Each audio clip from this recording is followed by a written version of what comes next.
Isang mapagpalang araw po sa atin lahat. Meron tayo lang gawin ditong isang single tab na washing machine.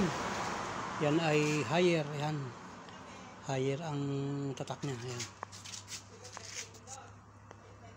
Ito yung kanyang loob. Ayan. Ayan. Yan ang problema niyan. Maingay. Itong lugar na to. May ginawa na po ito, itong washing machine na to. Hindi na nga lang daw po ito binalikan ng gumawa dahil sabi babalikan daw at bibili ng pyesa. Hindi naman na bumalik. Kaya dinala sa atin ngayong umaga to, itong washing machine na to. So ito yung kanyang bandang likuran. Ayan. Ganito na dinala sa atin to. Ayan. Ang reklamo ng may-ari doon sa gumawa nitong nauna ay maingay. Maingay lang to. Ay ganyan ang ginawa at hindi daw niya alam bakit hindi na bumalik yung tao. So, i-check-upin natin to. Tingnan natin kung ano maging problema nitong washing machine na to. Ayan. Pinagputol-putol na niya yung mga wire. Ayan, oh. I-heat natin to. Ayan. Maandar naman daw yung kanyang itong kanyang wash motor. Kaya lang hindi nakakatapos ng labahin at namamatay na.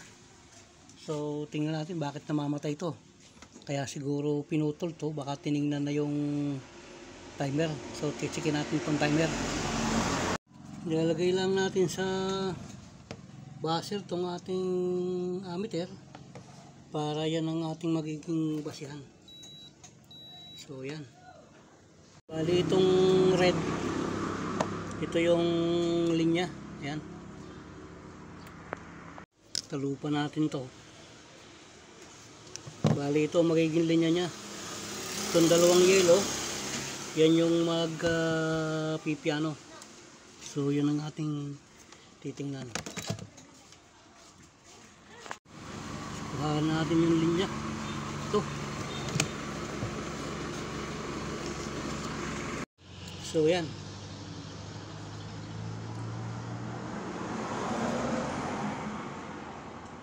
Yun o, lumalagitik pero hindi siya natunog. So wala. Tingnan natin dito sa kabila naman. Ito.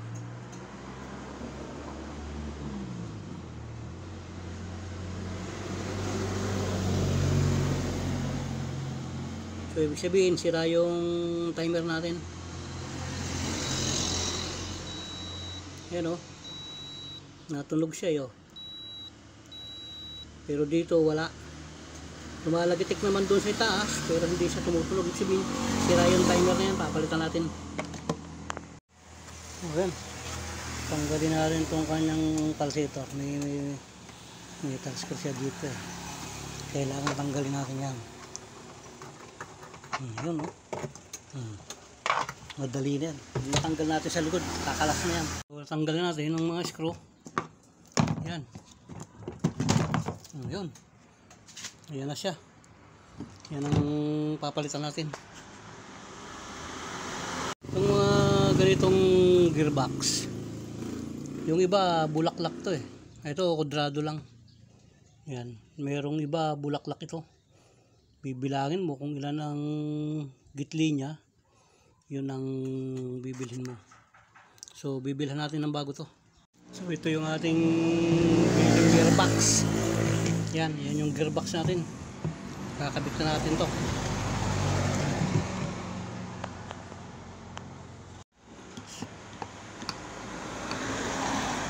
Oh, yan. Mahigpit na. Okay na. Oh. Ito. Mahigpitan natin tong kanyang metal screw dito. At okay na yan. Yun. Yun. Oh. Wala nang katunog-tunog oh. So ito yung ating bagong biling timer. Ayan. Bali, animan din siya kasi animan tong nakalagay dito. So, parehas din yung ating binili na ikakabit. So, itong washing machine na to ay mayroon siyang wash selector. Ito yung drain, ito yung normal, ito yung gentle. So, pagaganahin natin to, no? Pagaganahin natin para ibalik natin sa original kasi pangit naman yung gumagawa tayo. Tas kumpleto naman yung pyesa, hindi natin gagamitin yung kanyang pyesa. So dapat pagka tayo gumawa kung ano yung original, ibalik natin sa original para naman hindi naman sayang yung ibinabayad ng ating mga minamahal na customer. Kasi kung magkaminsan mayroon tayong mga minamahal na customer na kapag ka nagpagawa, hinahanap nila yung dating operation. So ibabalik natin yung dating operation. Bali, ito yun. Ito itong puti na to. Itong nagsusulo na yan, sa linya yan. Pagkatapos ito namang dalawang ito, yan. Itong dalawang ito.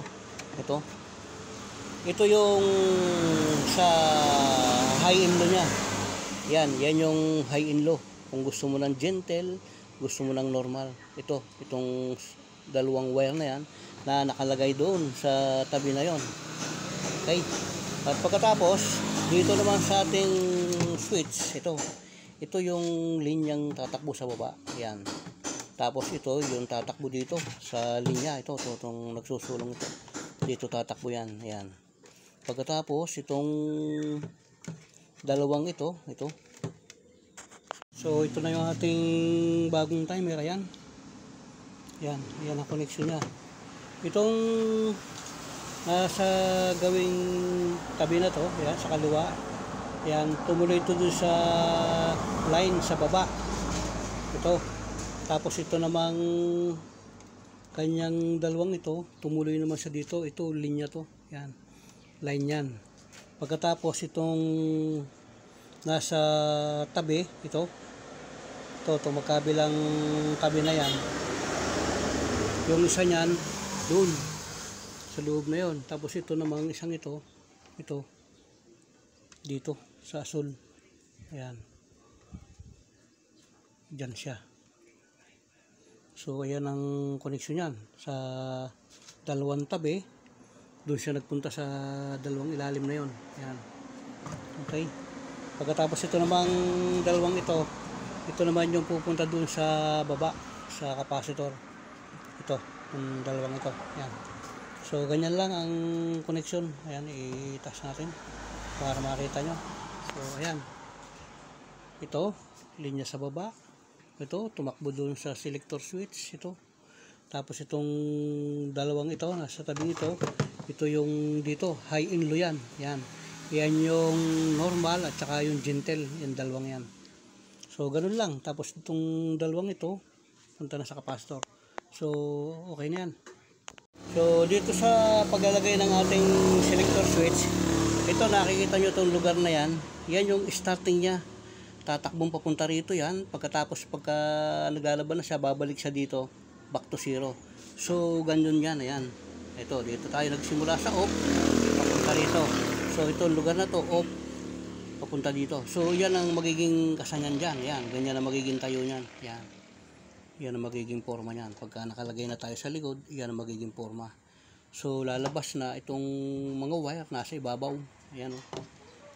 Okay. So ikakabit na natin yan. Ayan, nasa ibabaw yung wire. Ayan. So ipapasok na natin siya rito sa lugar na to pag ganyan. Yun.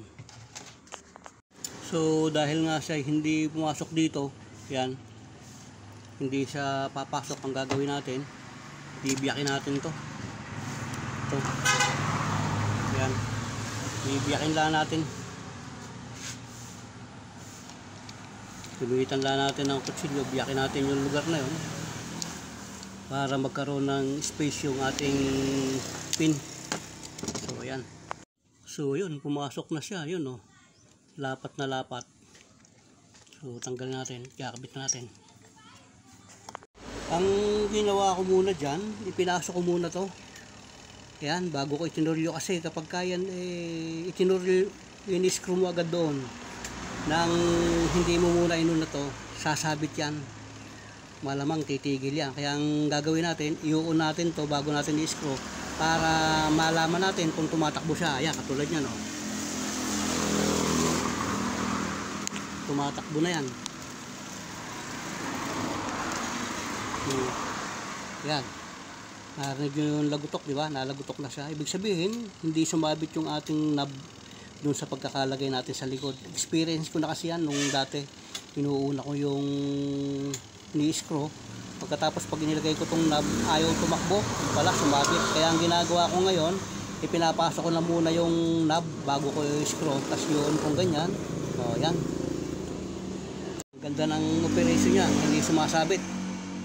So yun, ganun lang po ang ating gagawin. Uunahin natin munang ilagay ito bago natin i-screw. So yan, kaya connection natin ang ating wiring ito sa linya. Ayan. Tapos itong orange at saka pula, ito itatakbo sa baba. So magkukoneksyon tayo doon sa baba. So itong dalawang ito, dilaw at saka orange, nagtuloy doon sa capacitor. Ayun. Yan. Pagkatapos itong dalawang linya, ito, yung dalawang yellow, ito yung tatakbo dito sa dalawang ito. Yan, dalawang yellow rin. Ayan, color code na yan. So tulad po ng sinasabi natin na itong dalawang ito, kahit po magkabaligtad yan, wala pong problema. Yan yung tumakbo doon sa taas. Ayan, oh. Kahit po magkabaligtad yan dalawang yan, wala pong problema yan. So itong linya natin galing sa taas, tumuloy dito sa fuse, tumuloy dun sa kanyang service cord. Ayan, lumabas siya dito, service cord. Ito, tumuloy siya dyan. Ayan, yung isang linya. Ayan. Tumuloy sa service cord dyan, galing yan dun sa ating timer. Bumaba dito, yun yung kanyang linya. Pagkatapos yung isang linya ng cord, yung line to, ito, tumuloy na siya dito sa linya ng ating wash motor, yung common na tinatawag.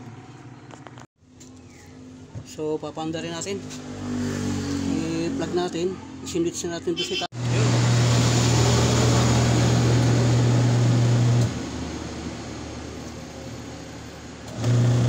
Yun na, okay na. Nakakuha tayo ng 0.9. Yan, sa reverse 0.9 din. Okay. So yan, okay na siya. Isasarado natin tong kanyang cover sa likod at okay na yan. Oh, yun, oh. Okay na, hanggang dun sa taas. Ayan. So yan, final check natin. Yun, 0.9. Tingnan natin sa reverse yung magiging amperahe niya. So yun, pareho sila, 0.9, equal na equal. So okay na po yan. So yun,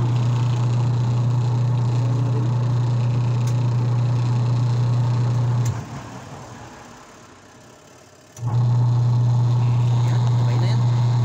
Yan po, natatapos muli yung isang project natin na isang higher na single tab na washing machine na pinalitan natin ng wash timer at saka ng kanyang gearbox. So marami pong salamat sa patuloy nyo pong nanonood sa mga aking video. Salamat din po dun sa mga nag-like at nag-subscribe sa atin. Nawa po ang biyaya at pagpala na ating Panginoon ay sumaatin lahat. Marami pong salamat. God bless po.